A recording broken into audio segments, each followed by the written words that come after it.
అస్మద్గురుభ్యో నమః. వైఖానస ధర్మశాస్త్రంలో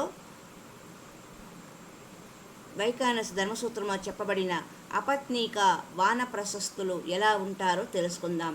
కాలాసిక ఉద్దండ సంవృత్త అస్మకుట్ట ఉదగ్రపలినో దంతో ఉలూకాలిక ఉంచవృత్తికా సందర్శన వృత్తికాః కపోతవృత్తికాః మృగచారికాః హస్తాదాయినః శైలపలకాదినః అర్కదగ్ధాసినో బైల్వాసినః కుసుమాసినః పాండు పత్రాసినః కాలాంతరభోజినః ఏకకాలీ చతుష్కాలికా కంఠ కసాయినః వీరాసనసాయినః పంచాగ్ని మధ్యసాయినో ధూమాసినః పాషాణసాయినో అభ్యవకాశినః ఉదకుంభవాసినో మౌనినశ్చ వాక్శిరసః సూర్య ప్రతిముఖాః ఊర్ధ్వబాహుకాః అధోముఖా ఏకపాద స్థితా చేతి వివిధాచారా భవంతీతి విజ్ఞాయతే. అపత్నీక వానప్రస్థులు భార్య ఉన్నను భార్య లేకపోయినను వారిని విడిచిపెట్టి ఆ వనములలో నివసించేవారు వారిని వానప్రస్థులు అంటాం కదా. ఆ వానప్రస్థులు నిర్ణీత సమయమునందు గృహస్థుల ఇండ్లకు భోజనార్థం వెళ్ళువారు. ఆత్మదమనమే చరిత్రగా గలవారు. పాషాణములను ప్రేంగాది ధాన్యములుగా మలుచుకొనివారు. మోక్షప్రాప్తియే ఉన్నత ఫలముగా తలచువారు. దంతములే ఉలూకలములుగా కలవారు. స్వయముగా రాలి కింద పడిన వాటిని గ్రహించు వృత్తి కలవారు.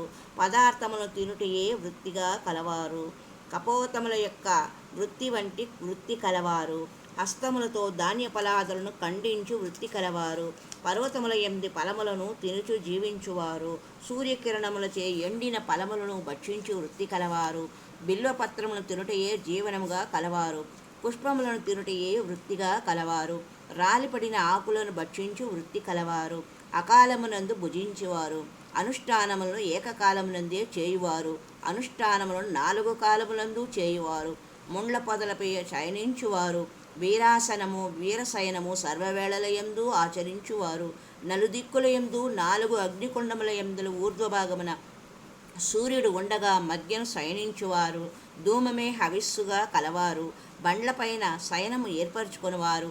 జాగ్రత్త స్వభావులు. నీటి కుంభముల యందు నివాసం ఏర్పరచుకొనివారు. మౌనముగా ఉండువారు మరియు అధోముఖ శిరస్సు గలవారు. సూర్యునికి అధోముఖముగా ఉండు స్వభావులు. ఊర్ధ్వబాహువులు కలవారు. అధోముఖము కలవారు. ఒక పాదమునందు నిలబడి ఉండువారు. ఈ విధముగా వివిధ ఆచారాలను ఆచరించువారుగా వానప్రస్థులు అపత్నీక వానప్రస్థులు ఉంటారని వైఖానస ధర్మసూత్రంలో తెలియజెప్పిన విశేష అంశములు.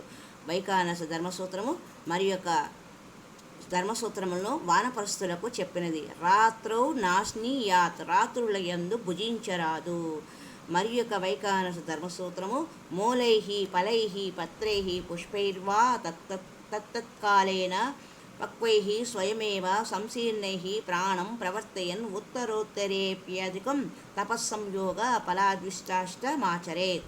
వానప్రస్థుడు వృక్షములతో కానీ ఫలములతో కానీ పత్రములతో కానీ పుష్పములతో కానీ ఆయా కాలముల యందు పక్వములై స్వయముగా జారిపడిన పండ్లతో కానీ ప్రాణమును నిలబెట్టుకొనుచు ఉత్తరోత్తరమున అధిక తపస్సంయోగం ద్వారా విశిష్టమైన ఫలమును పొందవలేను అని ధర్మసూత్రము చెప్పబడినది. వానప్రస్థులు మరి యొక్క వైఖానస ధర్మమును ఆచరించవలేను. వేదాంతేన ధ్యానయోగి తపస్సమాచరేతి. వానప్రస్థుడు వేదాంత శాస్త్రములతో పరమాత్ముని ధ్యానము చేయుచు యోగబద్ధుడై తపమును ఆచరింపవలేను. మరి యొక్క వైఖానస ధర్మసూత్రము వానప్రస్థునికి విధించిన ధర్మసూత్రం. చెప్పబడిన ధర్మసూత్రము శరీరం శోషయన్ ఉత్తరోత్తరం తీవ్రం తపఃకుర్యాత్. వానప్రస్థుడు శరీరమును సృష్టింపజేయుచు ఉత్తరోత్తరము అధికమగునట్లు తీవ్ర తపస్సు ఆచరించవలెనని చెప్పబడిన వైఖానస ధర్మసూత్రములు. హరి ఓం తత్సత్. మరి యొక్క ఆశ్రమ ధర్మమైన సన్యాస ధర్మం గురించి మరి యొక్క సంచికలో తెలుసుకుందాం. హరి ఓం తత్సత్.